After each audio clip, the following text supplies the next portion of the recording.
Let me begin by just reminding us where we are in this course, reminding ourselves of what we've done and what we have yet to do. We started by talking about the brain, the physical basis of thought, and then we moved to some general introductions to some foundational ideas in the study of psychology, Freud and Skinner. We spent a bit of time on more cognitive stuff, development, language, vision, memory. Then we took a little break and Nadine told us about love. Then we dealt with the emotions, rationality, and evolution. And a lot of that, what we learned, particularly regarding the evolution of the mind, provided supporting material for what follows. We learned about cognitive neuroscience using the study of face recognition as an important case study. Human differences, behavioral genetics, nature and nurture, sex and food. My lecture was on sex. Dr. Brownell came and spoke to us about food. Today, morality.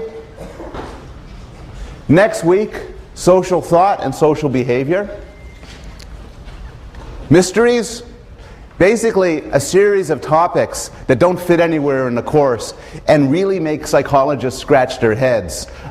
These topics are sleep, laughter, and religion. Mental illness, 2 lectures on madness, what can go wrong in your minds, and a last lecture on happiness. And then you're just done. You know a lot of psychology and a lot of stuff, and you're well prepared for your ultimate major in psychology, ultimately graduate training at a good school. How many people here are either psych majors or expect to become psych majors? Cognitive science. So you could raise your hand too. Okay, good. It's nowhere near enough. And so I'll ask the question again. Once you deal with happiness and then mysteries, you're really not going to want to... What is there? Chemistry? Anthropology? Pre-med? Give me a break. Okay. We're going to deal with 3 facets of morality. We're going to talk about moral feelings, moral judgments, and then moral action, with particular focus on why good people do bad things, which will lead us to review and discuss the Milgram study, which was presented in the movie on Monday. Now, moral feelings is what we'll start off with. And we've already discussed this in a different context. The question is, how could moral feelings evolve? So moral feelings we could view as feelings of condemnation, shame, emotions like that, shame, condemnation, pride, righteous anger, but also simple affection, caring for other people, wanting to do well by them, being upset if an injustice is to be done by them. And you might think that the existence of these feelings is a mystery from an evolutionary point of view. If evolution is survival of the fittest, nature red in tooth and claw, how could animals evolve moral feelings? But in fact, we know the answer to this, and there are 2 answers to this. One answer is kin selection. So evolution works at a level of the genes, and because of that, it could give rise to animals that are themselves altruistic. And they're altruistic because they act to preserve other animals that share the same genes. And so I'm not going to spend any time on this because we've discussed in detail, but we know from previous lectures that people will be generous to others, and there's an evolutionary explanation for your generosity towards kin. It can be mathematically worked out. Your caring, your moral feelings towards other creatures to the extent of the proportion of genes that you share with them. The most altruistic behavior of all, giving your life to help another, can be explained in cold-blooded evolutionary terms. Animals that are altruistic, even to the point of dying to help another, those genes will, under some circumstances, be preserved over the genes of people who are less caring. And that is one force towards kindness. A second force towards kindness is cooperation. Even if animals are unrelated, they are nice to one another. Animals will give warning cries. They will groom at one another. They will exchange food. And the reason for this is that animals have evolved, our minds have evolved, to enter into sort of cooperative situations with other people and to surmount prisoners' dilemmas, to surmount deception and cheating. This gives rise to some emotions, including emotions that could be viewed as moral emotions, like guilt and anger. And again, grounds altruistic behavior in an evolutionary perspective. This is all by means of review. But the question you can now ask is, fine, that's why moral feelings might evolve. But what do we know as psychologists about the emergence and nature of moral feelings in individuals? What's the psychology of moral feeling? And this is an issue I'm going to talk about now, but I'm going to return to next week when we deal with issues such as liking and disliking, racial prejudice, and other things. But I want to deal now with a couple of interesting case studies about moral feelings from a psychological point of view. The first one I want to deal with is empathy. And empathy has different definitions, but we can simply view it as the feeling that your pain matters to me. If you are hurt, that is in some sense painful for me. If you are sad, that affects my own mood. I am not a selfish creature. I am built, I am hardwired to be attuned to your pain. This is an old observation. Adam Smith, who is often falsely viewed as a proponent of selfishness and hard-headedness, was quite explicit about the pull this has. He notes, when we see a stroke aimed and just ready to fall upon the leg or arm of another person, we naturally shrink and draw back our own leg or arm. And when it does fall, we feel it in some measure and are hurt by it as well as the sufferer. If you see somebody being kicked in the groin in a movie, you might yourself tense up. If you see somebody bang their thumb with a hammer, you might cringe. Here's a good illustration of somebody in anticipatory pain. Now, it's a very British face, actually. Now, we know certain things about this empathy, some which might be surprising.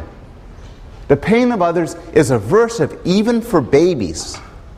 We know this because if babies hear other babies crying, they will get upset. The crying of babies is aversive to babies. Now, some of you may be sufficiently cynical to say that could be explained in other ways. For one thing, one theory is that babies hear other babies cry. Because babies are so stupid, they think they themselves are crying. If they're crying, they must be in some sort of pain, so they cry some more.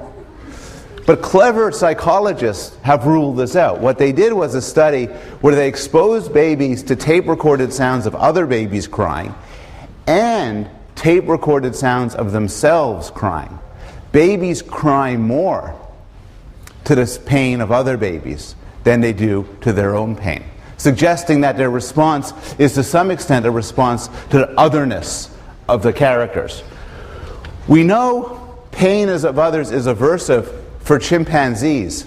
And we know this in certain ways, but we know this in particular from a series of studies that would be unethical if they were to be done today. In these studies, they put a chimpanzee in a room, and there's a lever. And when the chimpanzee slaps the lever, it gets some food. Trivial, smart animal, piece of cake. But the room has a window leading to another room. And in the other room, another chimpanzee is placed. This second chimpanzee is not a relative of the first chimpanzee, and they've never seen each other before. Now when the first chimpanzee hits the lever, the second chimpanzee gets a painful electric shock, putting the first chimpanzee in a horrible dilemma. In order to feed himself, he has to torture another animal. Chimpanzees do not starve themselves to death. It's very unlikely any of you would either. but they go a long time without food, suggesting they do not want to cause this other chimpanzee pain. It only works within species. So in another experiment, they put a rabbit in the other room, and the chimpanzee would slap the lever repeatedly to make the rabbit scream in pain and jump. Now, we've known for a long time that empathetic feeling is not logically linked to morality. This is a point made by Aristotle. I could see you writhing in pain. That could cause me pain. But it doesn't mean I'm going to be nice to you. I could run away from you. I could turn my head. Or I could blame you for causing me this misery. But it does happen that that this sort of empathy does lead to moral concern and action. If we do an experiment and we induce you to feel empathetic to somebody, we get you to feel what they're feeling, you're more likely to be nice to them.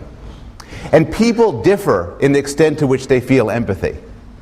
People differ to the extent it will hurt them to watch me slam my thumb with a hammer.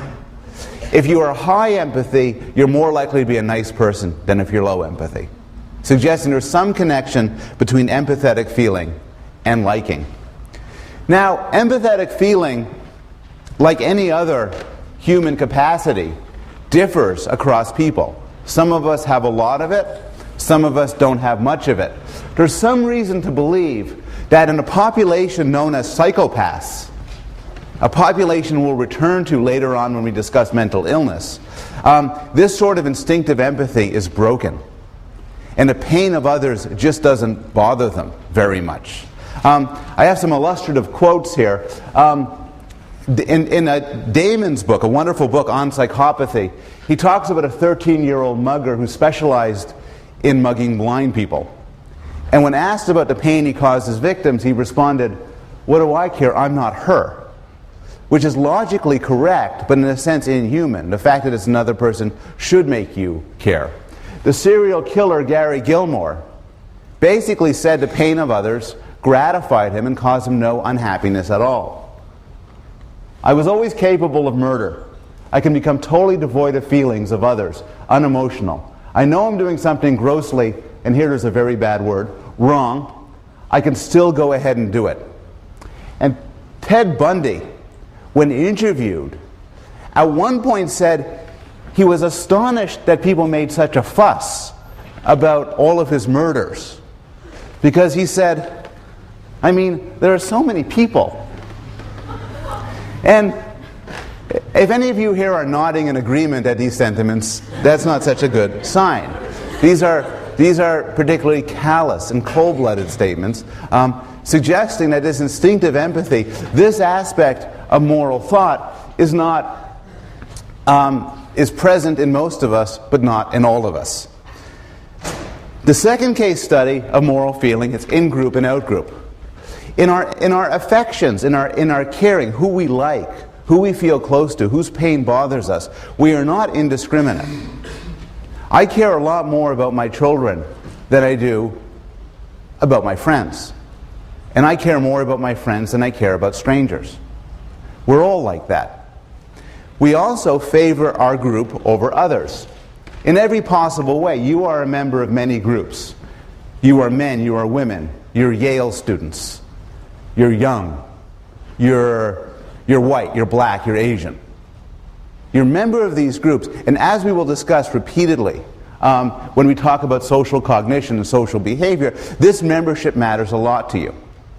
What's particularly interesting is even groups that are formed, that you're not born with, that are formed on the fly, exert a huge amount of control over your moral feelings and moral attitudes. And the best example of this is discussed in detail in the textbook, and this is the Robbers Cave study.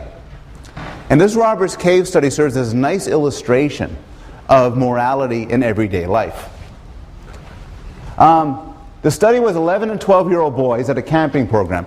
These were well-adjusted, pretty rich kids, racially homogeneous, and they were put into separate cabins, and the cabins were given leaders, and they gave themselves names. Being unimaginative boys, they call themselves the Eaglers and the Rattlers. But as what happened was, being separated, they developed distinctive cultures. And when these groups were set in competition against each other, the eagles versus the rattlers, the within-group intensity grew. Eagles began to care a lot more about other eagles than about anybody else.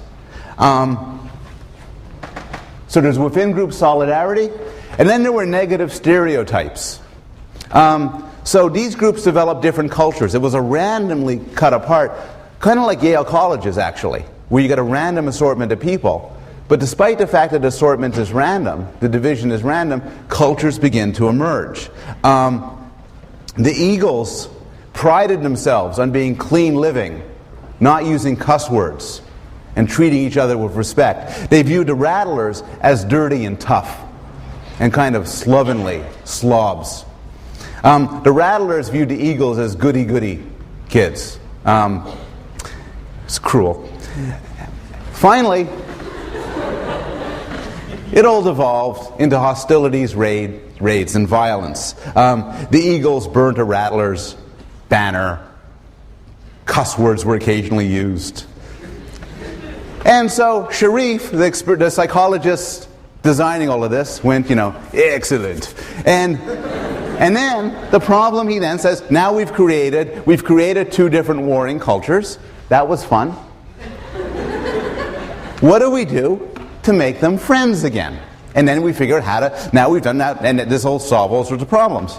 So they started off, they set up peace talks, where a representative of the eagle and a representative of the rattler were set to meet and plan ways that they could, disarm and stop using cuss words and everything like that. This failed. The kids who engaged in the peace talks were ostracized by their own groups as treasonous. That failed. They decided to set up individual competitions, like the Olympics, where people wouldn't compete as eagles or rattlers, but rather they would compete as individuals. That failed too. Like the Olympics, the teams took their individual accomplishments as reflecting on the group, and it devolved into eagles versus the rattlers. They shared meals, which turned into food fights and more cuss words. They shared movies, more fights, more cuss words. They shared fun with firecrackers, which was a disastrous thing, which nearly brought the experiment to an end. They brought in a religious figure to give them sermons on brotherly love. The sermons were entirely unsuccessful. What's interesting is they took them to heart. These were good kids. They were respectful of religious authority. But the lessons they took from them is, I should learn to love my neighbor. If I'm a rattler, I should learn to love my fellow rattler and appreciate him as a fellow rattler, as a person. I love him. It's love. Not like those scummy eagles. They all failed. Here's what worked. Sharif told all of the kids, that the water line to the camp was cut. And they all had to defend the camp. What this did was, it established a superordinate goal. That is a goal that everybody shared. And perhaps more important, a common enemy. This is where the solution, by the way, to bringing together, and you could write this down, to bringing together all the warring countries and religions of this planet is an alien attack. By the logic of the Sharif, it will bring us all together as a group. A different question is, in that experiment, the groupiness was established in a very powerful way. They lived separately, they interacted with each other, they had their own names. The psychologist Tajfel, after World War II, was interested in the question of what could make a group. In other words, what do I have to do to you to put you in a different group from him? What do I have to do to this class, this side of the class, to put you in a different group from this side and different from that side? And what would I have to do for those groups to matter Such that, for instance, if I separate you in one group and you're another group, and I give you $100, will you give the money more to him or to him?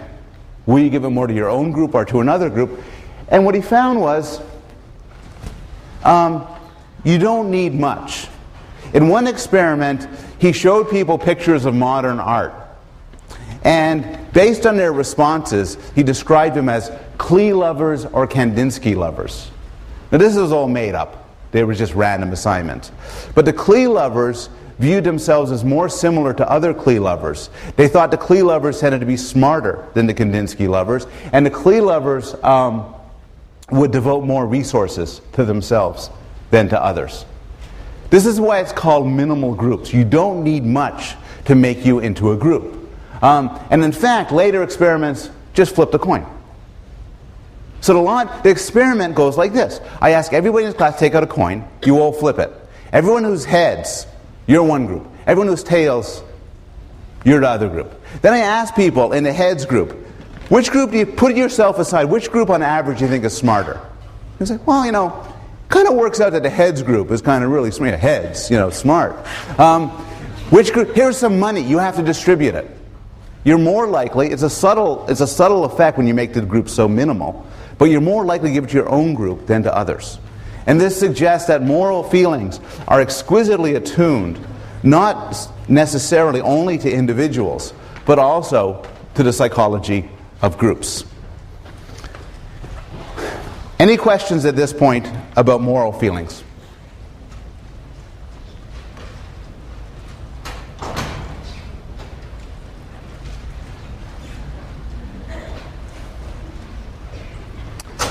Yes? Whether how you form into groups, how is that morality? It's morality. It bears on morality because it bears on... So the question is, how does group membership, how does that relate to the topic of morality? And the answer is, the moral feelings we're talking about are feelings like empathy and caring. For me to have a moral feeling towards you means you matter to me. If you were to be harmed, I would view it as wrong. And the group experiments suggest that the extent to which these moral feelings operate are partially determined by the groups to which we belong to. If I'm American and you're from another country, I will view myself, this is a very kind of obvious finding, my obligations to you will be seen as less than if you were another American. If I'm a Klee lover and you're a Kandinsky lover, I don't think you quite deserve as much as me.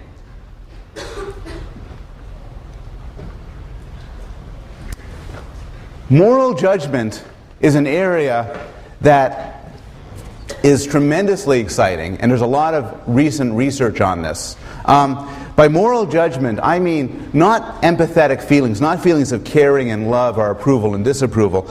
Sorry, not feelings of caring and love and empathy, but notions like something is good or bad, something like something is fair or unfair. So, there are three hallmarks for moral judgments. So suppose I say, I don't like strawberry ice cream. That's an evaluation, that's a judgment, but it's not a moral judgment. Why not? Because I don't think it carries a sense of obligation. I don't think anybody's obliged to eat or not to eat strawberry ice cream. And it doesn't carry a notion of sanctions, meaning I don't think anybody should be punished for eating strawberry ice cream. On the other hand, if I say, I don't like baby killers, that actually is a moral judgment in my case. So it's not merely I say, well, I don't like baby killers, you like to kill babies. I actually think we are obliged not to kill babies. If you disagree with me, you're wrong, and you should stop killing those babies. Should you fail to stop killing those babies, I think you should be punished for killing babies. And that's what my judgment about no killing babies makes it a moral judgment. Now, some people are tempted to look at this the wrong way and say, look, what a weird topic, morality. I don't believe in morality. I believe in Nietzsche. I don't believe in morality. I don't believe in ethics. But I don't believe you if you were to say that. Because morality as we talk about it in this context, isn't just regarding your position on big questions like political issues or big moral questions like abortion or capital punishment. Rather, some sort of moral judgment happens all the time, often unconsciously. So as you live your life, you have to answer questions like, what should you eat? Any moral vegetarians here? I'm just raising my hand to encourage people. Okay? Anybody give to charity? Anybody not give to charity? Good. Different from the moral vegetarians, I noticed. Who do you socialize with? There's homeless people around Yale and New Haven. What do you give to them? You avoid their eyes? What do you want to do with your life? Who do you have sex with? Under what context or conditions? These are moral questions. I view my favorite moral dilemma is, as I'm walking down the street and I see somebody I sort of know, do I avoid eye so I don't have a conversation? Or do I say, hey, how are you doing? Or do I kind of do the nod, hoping that there won't be more than this nod? And then after I leave and I say, oh, I should have made eye contact with that person. I'm such a jerk. Here's a homeless person. But these are day-to-day moral questions we struggle with all the time. And so there's a centrality in the study of how we do moral reasoning. So what do we know about moral reasoning? Well, we know that there are some universals. There are some aspects of moral reasoning that show up everywhere on Earth. And there's some evidence, though it's not particularly strong at this point, that these same intuitions show up in young children and in non-human primates, like chimpanzees, capuchins, macaques, and so on. And these are things like anger at cheaters, gratitude towards sharers, the sort of things you'd expect to come out in a prisoner's dilemma. Feelings that some things are right and some things are wrong. And these are foundational. But at the same time, the study of moral reasoning is a fascinating issue for those of us interested in cross-cultural psychology, because there are plain differences across cultures. So, the anthropologist Richard Schwader gives a list here of human differences. People have found it quite natural to be spontaneously appalled, outraged, indignant, proud, disgusted, guilty, and ashamed by all sorts of things. Then there's a long list: masturbation, homosexuality, sexual abstinence, polygamy, abortion, circumcision, corporal punishment, capital punishment, Islam, Christianity, Judaism, capitalism, democracy, flag burning, miniskirts, long hair, no hair, blah, blah. Parents and children sleeping in the same bed, parents and children not sleeping in the same bed, women being allowed to work, women not being allowed to work. If I put it down in a list and got people to tick it off, what you all thought, there would be some differences. Some of you think meat eating is okay. Some of you do not. Some of you might have different views about divorce. Most of you believe women should be allowed to work. Most of you will be in favor and not morally scolding of homosexuality. You'll be lukewarm about polygamy. Nobody will like abstinence, and so on. But if we gave that same list to people in a different culture, they tick off entirely different things. These are ways in which people vary. I don't think people vary in their feelings about baby killing. I don't think people vary about the feelings of, I do something for you, and then you don't do something for me. I think that's gut level, hardwired, evolved to solve prisoners' dilemmas. But these are important issues, and these vary a lot from culture to culture. And a good theory of psychology has to explain how these differences arise. And Schwader has a theory which is quite interesting. Schwader argues that there are three styles of thought, three different frameworks of moral thought, three different ethics. There's an ethics of autonomy. This is what moral philosophers within our culture view as morality. Notions of rights, of equality, of freedom. But many cultures focus on an ethics of community, bringing together duty, status, hierarchy, and interdependence. Other cultures focus more on an ethics of divinity, where notions such as purity, sanctity, pollution, and sin are relevant.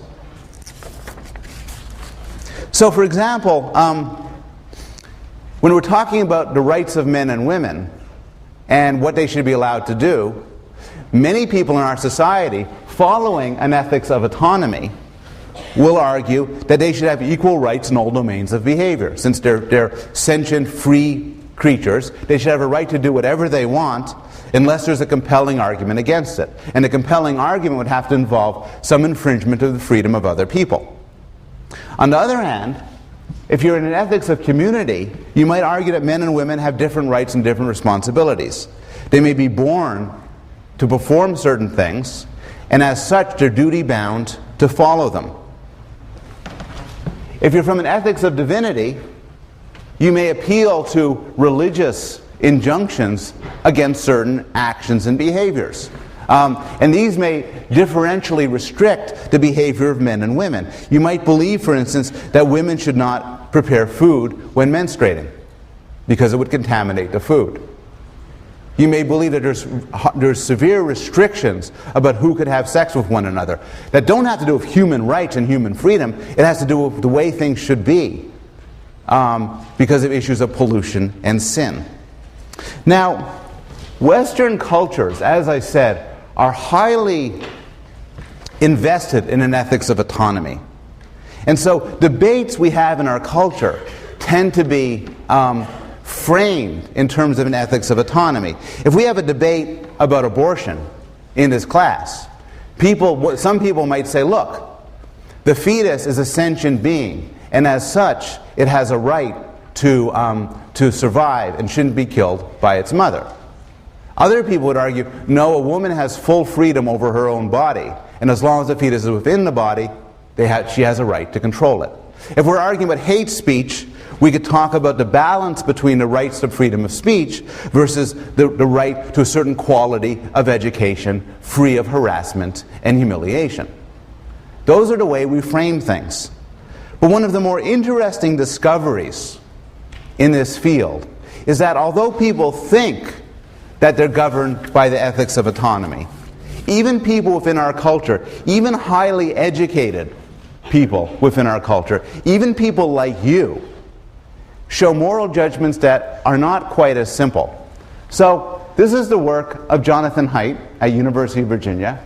And Haidt finds if you ask people, they believe in our culture that they hold to an ethics of autonomy. If it doesn't harm anyone, it's okay.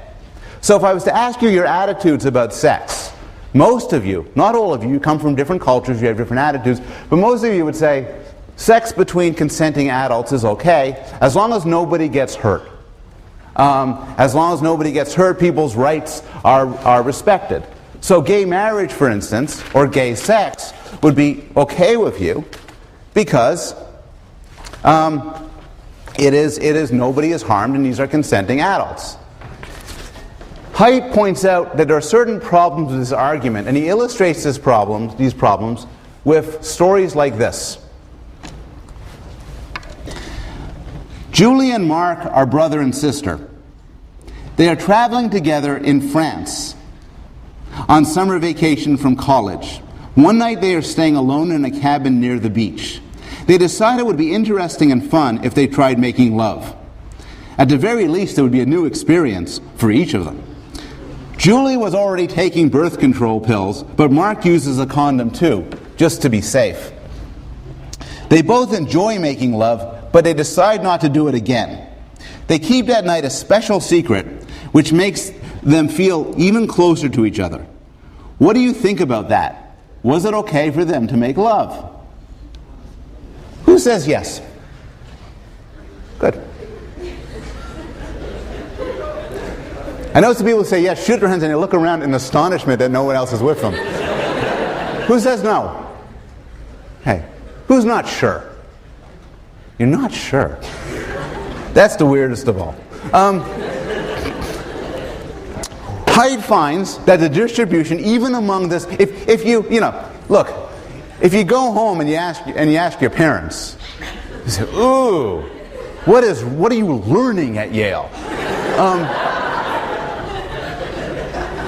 This is a very unusual culture in where some people will say it's okay. What Haidt finds is most people say it doesn't, and then he simply asks them, being a good psychologist, okay, what's wrong with it? And this is the brother-sister case. And the responses are interesting. Because people view themselves as committed to an ethics of autonomy, they can't just say it's disgusting. So they exhibit what Haidt describes as moral dumbfounding, meaning that they struggle to find an explanation. They say, it's terrible because they'll have a kid, and the kid will grow up freaky. And then the experimenter, it's an interview situation, says, well, no, remember, they're both using a lot of birth control. Maybe she's underage. No, not underage. And finally, it's just wrong. Similarly, another one of his scenarios.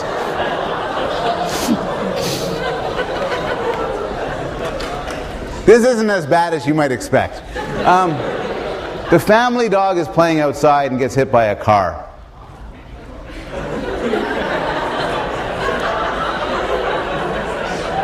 They bring it in and they say, oh, Fido's dead, Fido's dead. But what's for dinner? So they cook it and eat it. Who says it's okay? Good. Who says it's not okay? Okay. Then they notice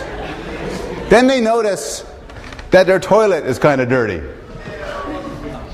But whoa, there's an American flag.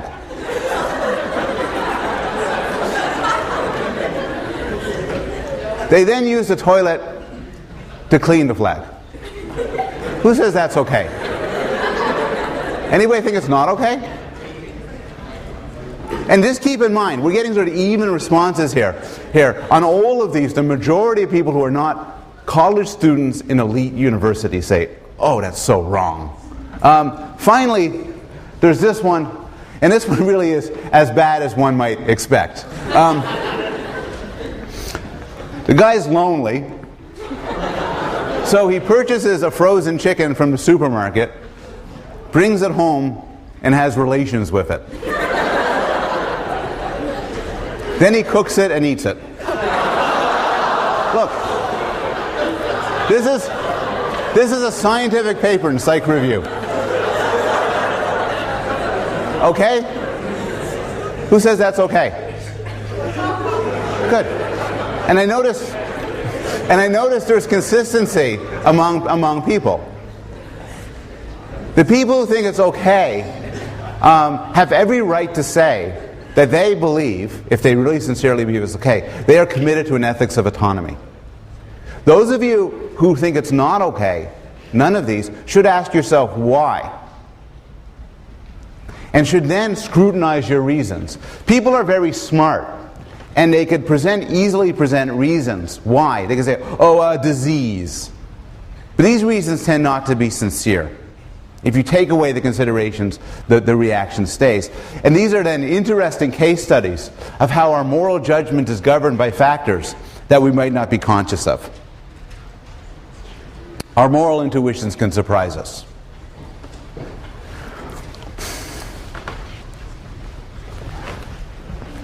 The motivation for Milgram's work, and this is the final thing we'll talk about in the context of morality. The motivation for Milgram's work was the Holocaust. And he was interested in exploring why such a thing could happen.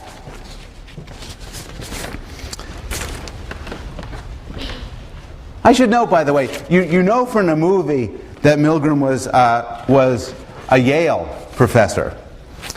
He left Yale when he didn't get tenure, moved to Harvard, didn't get tenure there too. He had a reputation by then as a mad doctor.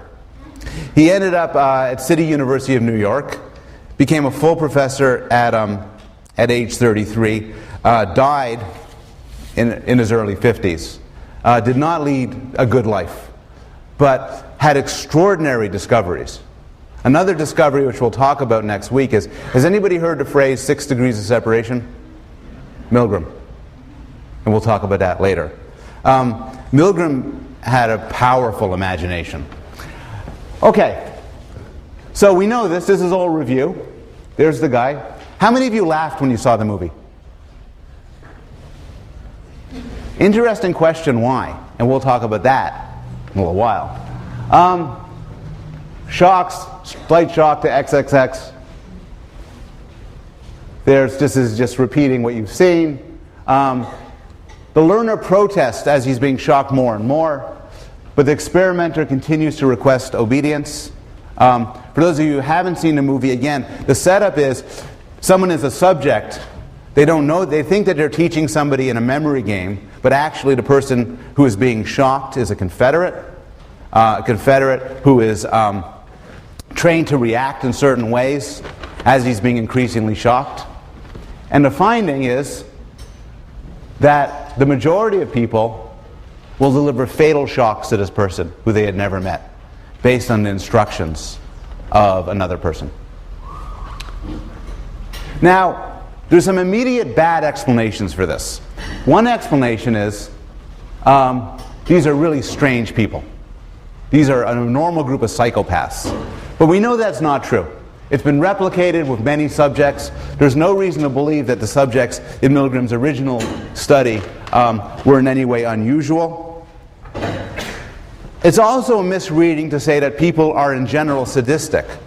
You remember from the movie, nobody got pleasure from giving the shocks. They felt acutely uncomfortable, embarrassed, conflicted, under a huge amount of stress. They weren't liking doing this. There were follow-up studies. This is the original study. If you take it away from Yale, some of the authority goes away, and similarly, the extent to which there are fatal shocks goes down. If the teacher is with the learner, next to him, it goes down. If you have to put the guy's hand on it, you're less likely to kill him. If the experimenter gives you instructions by phone, you're less likely to do it. If an ordinary man, not the guy in a white lab coat, but an ordinary guy says, hey, keep shocking him, that's okay, you're less likely to do it. And if there's a rebellion, if somebody else rebels and says, I won't do it, you're much more likely not to do it yourself. There are some, oh, sorry. Yeah, and if you could get to choose your own shock level, you could keep, then very, very few people go all the way. So these are an important list of factors as to the factors that can make somebody less likely to bring it up to the killing level. And as a result, we can look at those factors and think about what is the perfect situation for making somebody do something like this, and the perfect situation not to. Some more serious critiques of Milgram. Milgram's experiment is why we have human subjects committees. This is a terribly stressful experiment to do to people. And as I say now, but a lot of studies I describe in this class, it would not today be done. People did say they were happy to have participated, and only 2% said that they were sorry. But still serious damage could have been done, and perhaps was done. These people left the lab having learnt about themselves that they'll kill another person if someone tells them to. And as psychologists, I don't think we have any right to do that to people. I think people can learn these things about themselves. We have no right to put you in a circumstance where you believe you killed somebody and then tell you it was just pretend. We just made you kill somebody. And that's a serious ethical criticism. Historians and sociologists have brought things back to the questions that Milgram was interested in, and argued, and this is controversial, the extent to which obedience really is a good model for acts of genocide. So just to take one example among many, Goldhagen argued that the participants in Nazi Germany and in the Holocaust were actually not people who were obediently following orders, but rather were enthusiastic people who volunteered to do it. Still, Milgram's work is interesting for many reasons, in large part because he provides an illustration of the perfect situation for getting somebody to do a terrible thing. And a perfect situation has certain ingredients. It includes authority, in this case the authority of Yale, and the authority of science. This is an experiment, it must go on. The notion of a self-assured experimenter.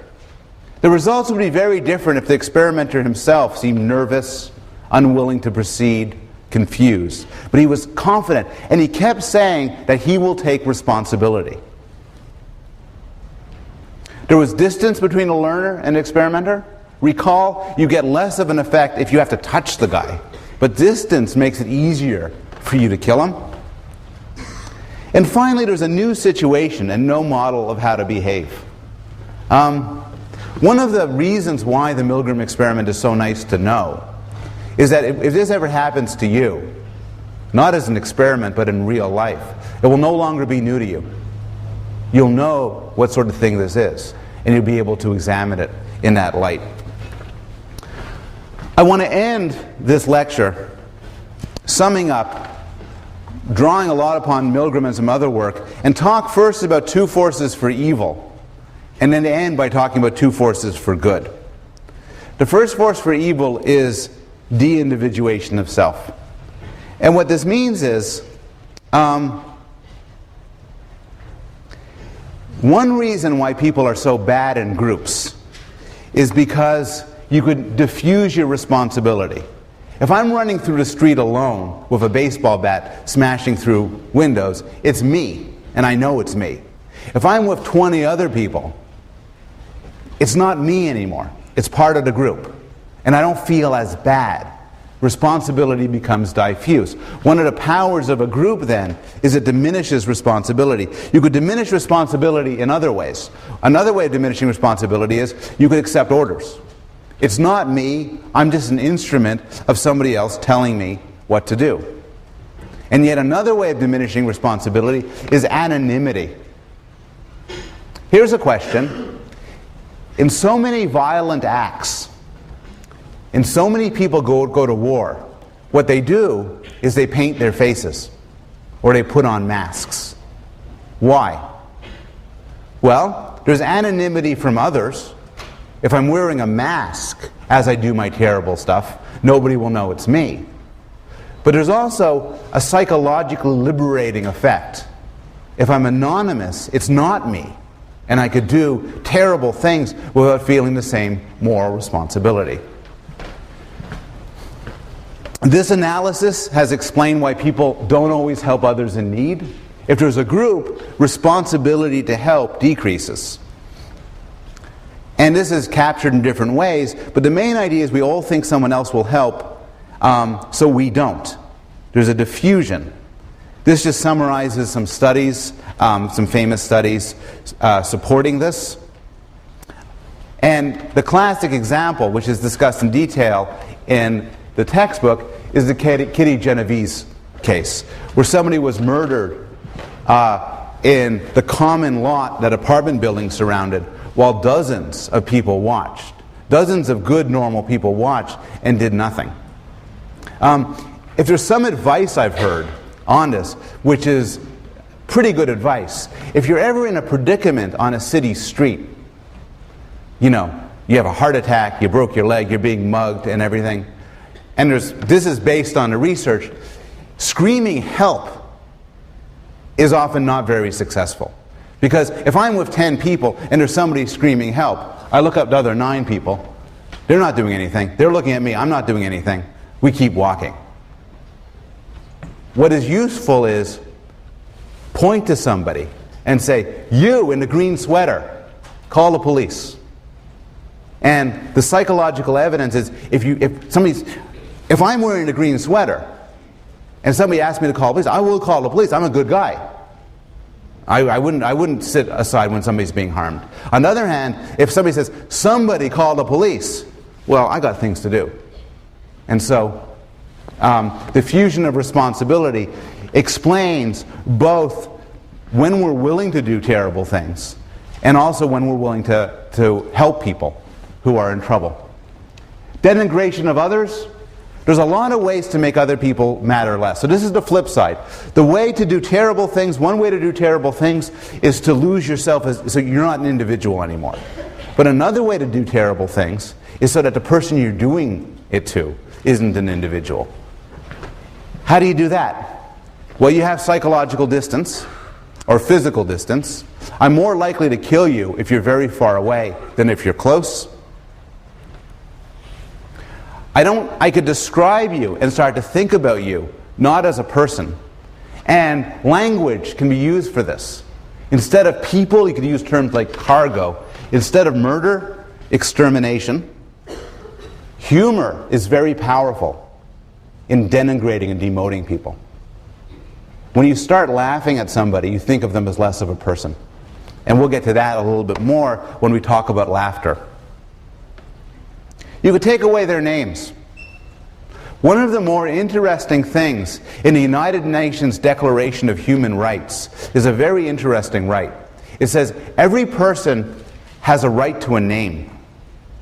And you might think, what a strange right. But there's a cleverness to it. When you take away somebody's name, they matter less.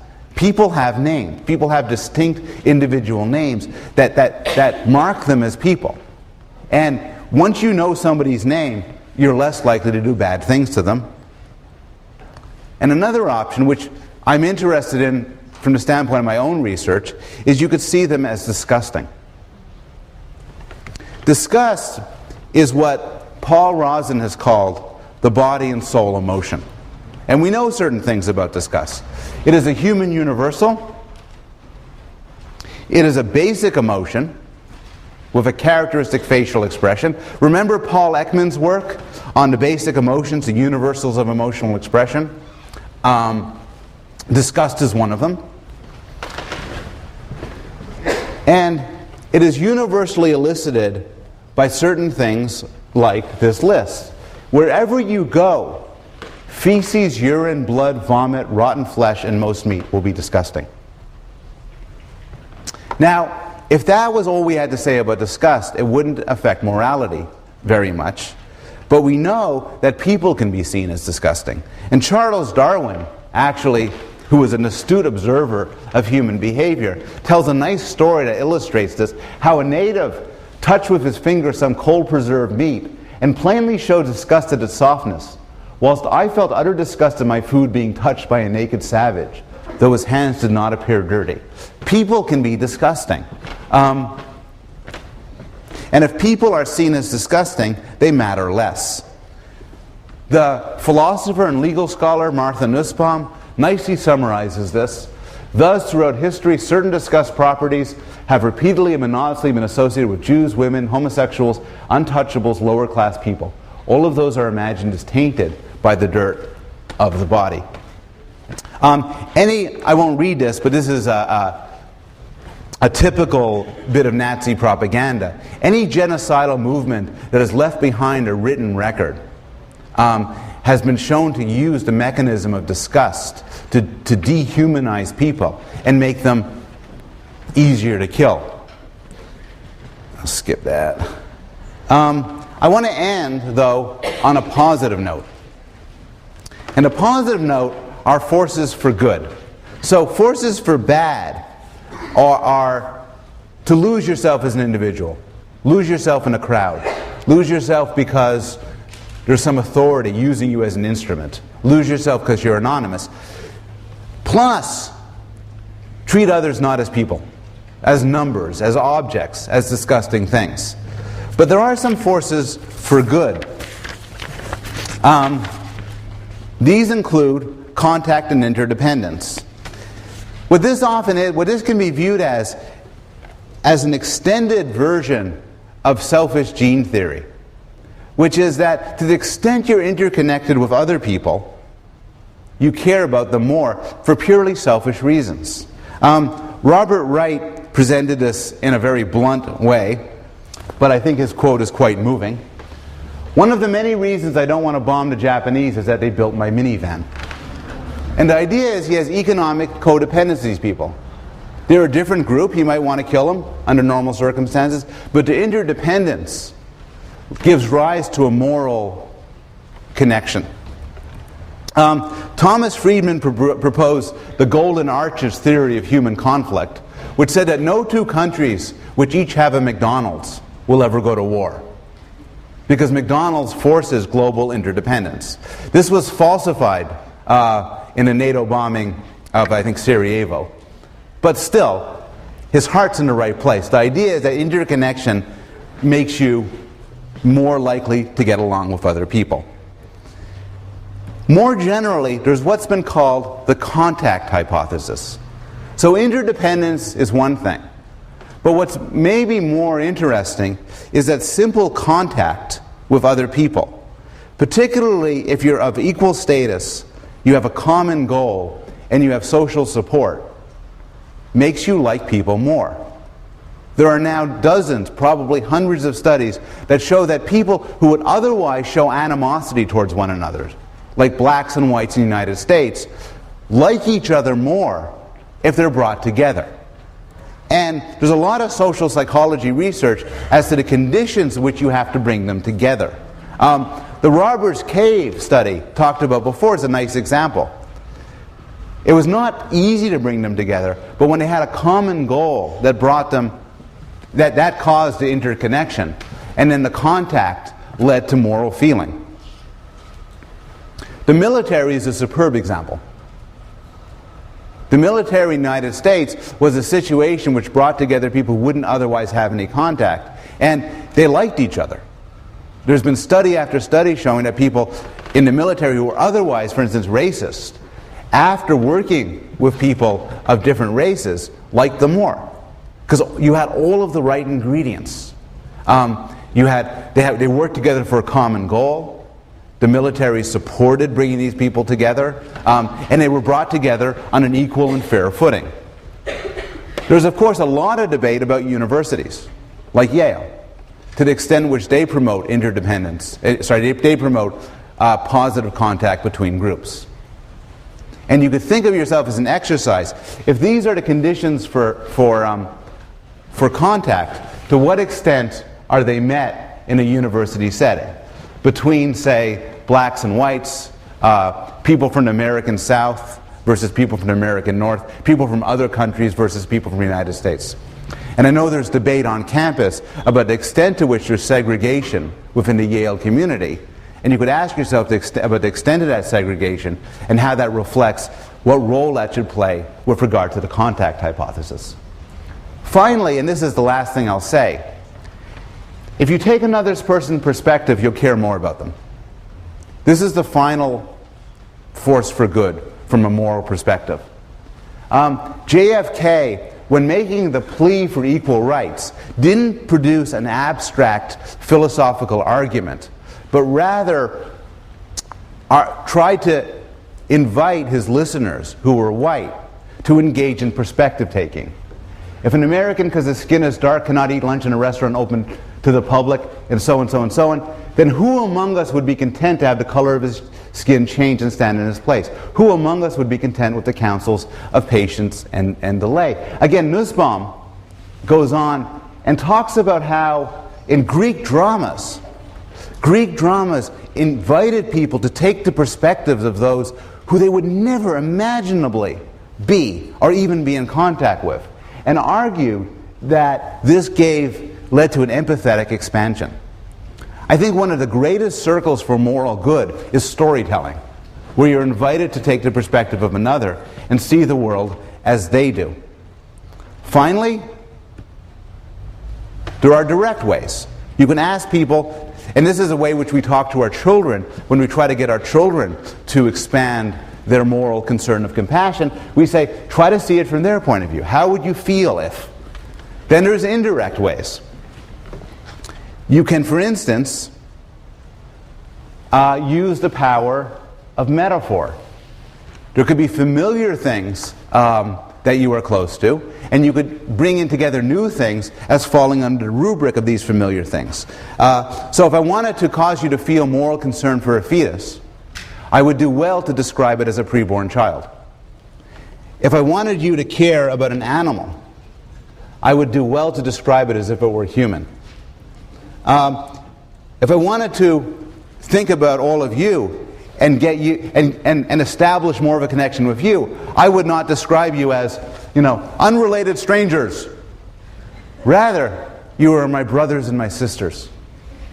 And of course, any political movement that tries to bring people together uses a family metaphor. Finally, when Steven Spielberg tried to get us to entertain the notion that computers and robots are sentient moral beings, he did not show us one that looked like this. He showed us one that looked like that. Okay. The reading response for next week is a simple one. I know I've been giving difficult reading responses. This is simple. You could write it up very short, and that will be a passing grade if you just write up very short. You could also write it up a bit longer. Suppose the Milgram experiment had never been done, and it was being done for the first time here. What would you do? What do you think everyone else would do? Okay, I'll see you next week.